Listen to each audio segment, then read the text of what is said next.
Facebook payout లో ఒక dangerous update అయితే వచ్చింది. ఇక్కడ నాకు చూడండి కేవలము ప్రొసీడ్ అని $4 మాత్రమే చూపిస్తుంది.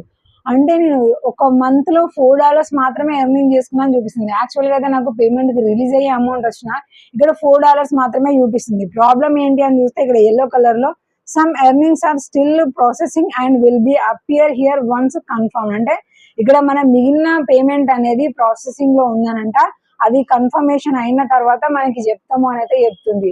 అంటే చాలా మంది జెన్యున్ గా కాకుండా అన్యూజువల్ యాక్టివిటీస్ చేస్తుంటారు కదా, అన్ఒరిజినల్ కంటెంట్ పెట్టడము, లేదంటే వేరే వేరే ఫ్రెండ్స్ కి ఇచ్చి చూపించమనడము, లేదంటే ఒకటే డివైస్ లో మల్టిపుల్ డెస్క్టాప్ సైట్ లో ఓపెన్ చేసి వీడియోని పదే పదే ప్లే చేసుకోవడము, ఇలాగా గనక కమ్యూనిటీ గైడ్లైన్స్ కి విరుద్ధంగా మనం గనక ఎర్నింగ్స్ చేసుకున్నాం అని అనుకోండి, సో ఈ రివ్యూలో తేలిపోతుంది. దాని తర్వాత ఆ ఎర్నింగ్స్ అంతా కూడా మొత్తానికి తీసేసి జెన్యున్ గా మనం సంపాదించుకునేవి మాత్రమే మనకైతే చూపిస్తుంది. కాబట్టి ఒరిజినల్ కంటెంట్ నేను అప్లోడ్ చేసిన అనుకోండి, ఇలాంటి ప్రాబ్లం వచ్చినా కూడా ఆటోమేటిక్ గా మనకి రివ్యూ జరిగి మనం అంటూ మనకైతే వచ్చేస్తుంది.